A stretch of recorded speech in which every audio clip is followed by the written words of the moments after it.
नमस्कार, KP news 24/7 में आपका स्वागत है। मैं आपके साथ आत्मप्रिया। आइए देखते हैं इस वक्त के मुख्य समाचार। यादगीर जिले के गांव में बिजली गिरने से 2 लोगों की हुई मौत। कर्नाटक सरकार ने रद्द की सेकंड पीयूसी परीक्षा, एसएससी के होंगे 2 पेपर। कोरोना दुनिया के सामने बना चुनौती, वैज्ञानिकों ने 1 साल में ही बनाई मेड इन इंडिया वैक्सीन। प्रधानमंत्री नरेंद्र मोदी ने कही यह बात। पंजाब में अंदरूनी राजनीति के लिए जनता की अनदेखी, ये कांग्रेस का बड़ा पाप है। केंद्रीय मंत्री प्रकाश जावड़ेकर ने कही यह बात।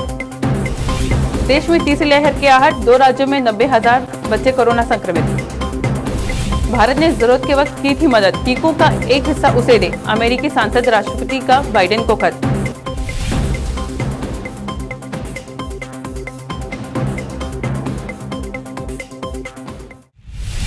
अब समाचार विस्तार से। कर्नाटक के यादगीर जिले के एक गांव में अलग अलग आकाशीय बिजली गिरने से 2 लोगों की मौत हो गई। पहली घटना में मौजा यालगी खेम्बावी में एक खेत में काम करने के दौरान 25 वर्षीय जाकिर अनवर बिजली की चपेट में आ गया। इस संबंध में कंबावी थाने में मामला दर्ज किया गया है। बिजली गिरने की एक अन्य घटना में यादगीर जिले के मौजा कंकल सैदापुर में एक खेत में काम करने वाले 45 वर्षीय व्यक्ति की बिजली गिरने से मौत हो गई। बारिश से बचने के लिए उसने एक पेड़ के नीचे शरण ली। उसी समय बिजली गिरी और उसकी मौके पर ही मौत हो गई। महाराष्ट्र के रायगढ़ जिले के बदलापुर इलाके में एक फैक्ट्री से गैस रिसाव से इलाके में कोहराम मच गया है। दमकल कर्मियों के अनुसार उन्हें गुरुवार रात 10:22 पर सूचना मिली कि बदलापुर की एक फैक्ट्री में गैस रिसाव से इलाके में दहशत फैल गई है। सूचना मिलते ही दमकल कर्मी मौके पर पहुंचे। दमकल कर्मियों ने स्थानीय लोगों की मदद से स्थिति पर काबू पाया। इस तरह रात 11:24 पर गैस रिसाव की घटना हुई, पर काबू पाया गया। नगर निगम के दमकल विभाग के एक वरिष्ठ अधिकारी ने बताया कि स्थिति नियंत्रण में है, लेकिन हादसे में कोई हताहत नहीं हुआ। हालांकि फैक्ट्री में गैस रिसाव से इलाके में धुआं फैल गया, इसलिए क्षेत्र के लोगों को सांस लेने में दिक्कत हो रही थी। कोरोना महामारी को देखते हुए कर्नाटक सरकार ने कक्षा 12वीं की परीक्षा को रद्द करने का फैसला किया है। यदि संभव हो तो राज्य के शिक्षा मंत्री एस सुरेश कुमार ने कहा, सरकार राज्य सेकेंडरी स्कूल लिविंग सर्टिफिकेट यानी कक्षा 10वीं की परीक्षा केवल 2 पेपरों के लिए आयोजित करेगी, एक मुख्य विषयों के लिए और दूसरा जुलाई के तीसरे सप्ताह में भाषाओं के लिए। बोर्ड कम से कम 20 दिन पहले एसएससी परीक्षा की तारीखें जारी करेगा। छात्रों को बहुविकल्पीय प्रकार के प्रश्नों के उत्तर देने के लिए कहा जाएगा। जो लोग कोविड-19 से संबंधित मुद्दों के कारण एसएससी परीक्षा में शामिल होने में विफल रहते हैं, उन्हें स्थिति में सुधार होने पर बाद की तारीख में प्रश्न पत्र लिखने का अवसर दिया जाएगा। प्रधानमंत्री नरेंद्र मोदी ने कहा है कि कोरोना महामारी दुनिया के सामने पिछले 100 साल की सबसे बड़ी चुनौती बनकर आई है। मानवता को इस आपदा से उबारने के लिए 1 साल में वैक्सीन बनाकर लोगों को बनाकर दे देने का इतना बड़ा काम शायद इतिहास में पहली बार हुआ होगा। पीएम मोदी ने CSIR सोसाइटी को संबोधित करते हुए कहा कि हमारे वैज्ञानिकों ने 1 साल में he made in India corona vaccine बनाई और देशवासियों के लिए उपलब्ध कराई। 1 साल में ही कोविड-19 टेस्टिंग किट और जरूरी इक्विपमेंट से देश को आत्मनिर्भर बना दिया। इतने कम समय में हमारे वैज्ञानिकों ने कई दवाएं तलाशी, ऑक्सीजन प्रोडक्शन को बढ़ाने के रास्ते खोजे।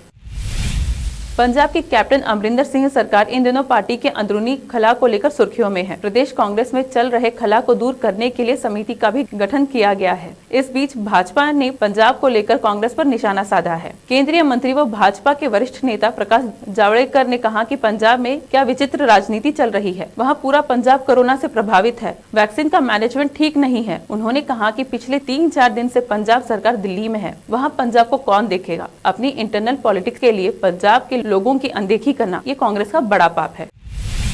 सुप्रीम कोर्ट ने आसाराम को अंतरिम जमानत देने से इनकार कर दिया है। वहीं आसाराम के ऋषिकेश में इलाज के लिए आयुर्वेदिक संस्थान भेजने की याचिका पर सुनवाई के लिए राजी हो गई है। आसाराम को ऋषिकेश के आयुर्वेदिक अस्पताल में भर्ती करने की याचिका पर सुप्रीम कोर्ट ने राजस्थान सरकार को नोटिस जारी किया है। इससे पहले राजस्थान हाईकोर्ट ने भी रेप के मामले में उम्र कैद की सजा काट रहे आसाराम की अंतरिम जमानत याचिका खारिज कर दी थी। आसाराम की ओर से स्वास्थ्य के आधार पर अंतरिम जमानत की मांग की गई थी। बीते दिनों कोरोना संक्रमित होने के बाद आसाराम को एम्स में भर्ती कराया गया था। आसाराम इलाज के कुछ ही दिनों बाद कोरोना संक्रमण से मुक्त हो गया था। बता दें कि आसाराम एक नाबालिग लड़की से यौन उत्पीड़न के मामले में आजीवन कारावास की सजा काट रहा है।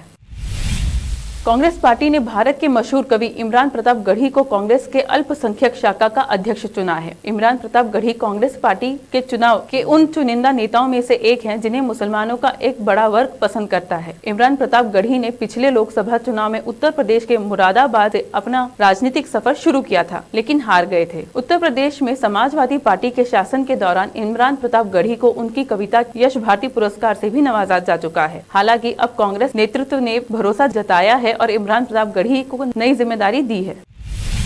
देश में कोरोना की दूसरी लहर के बीच ब्लैक फंगस के मामले तेजी से बढ़ रहे हैं। देश के ज्यादातर राज्यों में ब्लैक फंगस के मरीज देखने मिल रहे हैं। वहीं ब्लैक फंगस की दवा न मिलने के कारण कई मरीजों को अपनी जान तक गंवानी पड़ रही है। ब्लैक फंगस के बढ़ते मामलों को देखते हुए कांग्रेस नेता प्रियंका गांधी ने प्रधानमंत्री नरेंद्र मोदी का ध्यान इस ओर खींचने की कोशिश की है। प्रियंका गांधी ने पीएम मोदी को एक पत्र लिखकर कहा कि ब्लैक फंगस के मामले तेजी से बढ़ रहे हैं। प्रियंका गांधी ने लिखा, इस गंभीर बीमारी से पीड़ित मरीजों के इलाज में इस्तेमाल होने वाला लाइपोसोमल एम्फोटेरिसिन बी इंजेक्शन नहीं मिल रहा है। बड़ी संख्या में लोग इस दवा के लिए गुहार लगा रहे हैं। अब वक्त है एक छोटे से ब्रेक का। देश और दुनिया भर की खबरों के लिए देखते रहिए आपका अपना टीवी चैनल केपी न्यूज़ 24/7।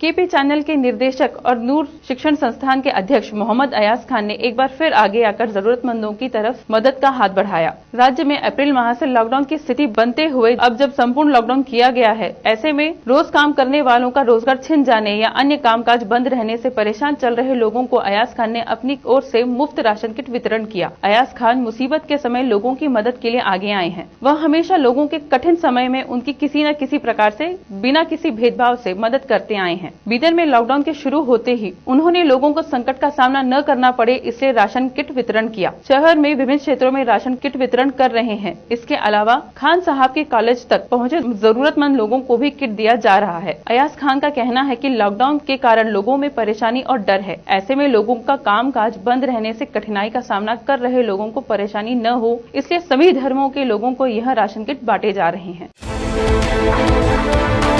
देश और दुनिया भर की खबरों के लिए देखते रहिए आपका अपना टीवी चैनल केपी न्यूज़ 24/7।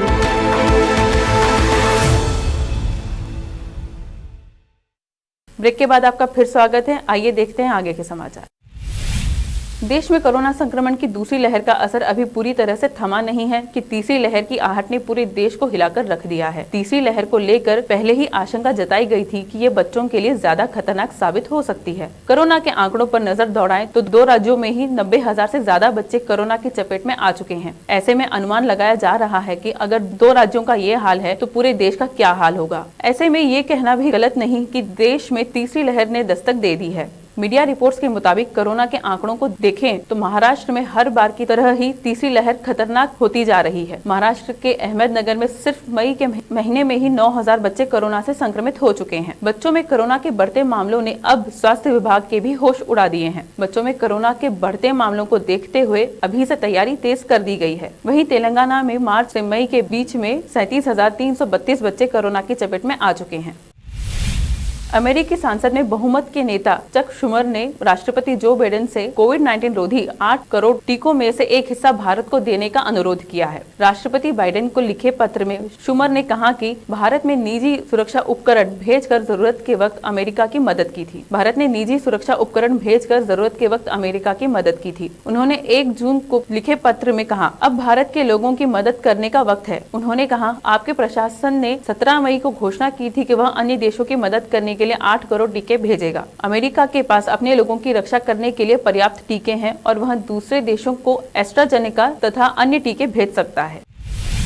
उत्तर पश्चिमी चीन के गांसू प्रांत में शुक्रवार को एक यात्री ट्रेन से टकरा जाने से 9 रेल कर्मियों की मौत हो गई। स्थानीय मीडिया रिपोर्ट के अनुसार यह घटना सुबह 5:20 पर हुई, जब ट्रेन झेजियांग उइघुर स्वायत्त क्षेत्र के उरुमकी से झेजियांग प्रांत के हंगझोउ जा रही थी। इस बीच जिनजियांग शहर के पास एक ट्रेन की चपेट में आने से 9 रेल कर्मियों की मौत हो गई। मौके पर बचाव कार्य जारी है। आखिर में एक बार फिर देखते हैं मुख्य समाचार। यादगीर जिले के गाँव में बिजली गिरने से 2 लोगों की हुई मौत।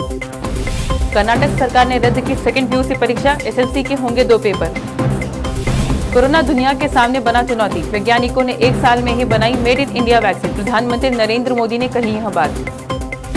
पंजाब में अंदरूनी राजनीति के लिए जनता की अनदेखी, ये कांग्रेस का बड़ा पाप है, केंद्रीय मंत्री प्रकाश जावड़ेकर ने कही यह बात।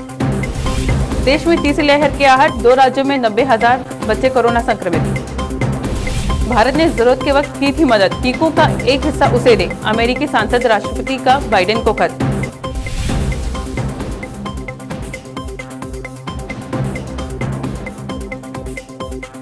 केपी न्यूज में फिलहाल इतना ही। देश प्रदेश के समाचारों के लिए देखते रहिए केपी न्यूज 24/7। धन्यवाद।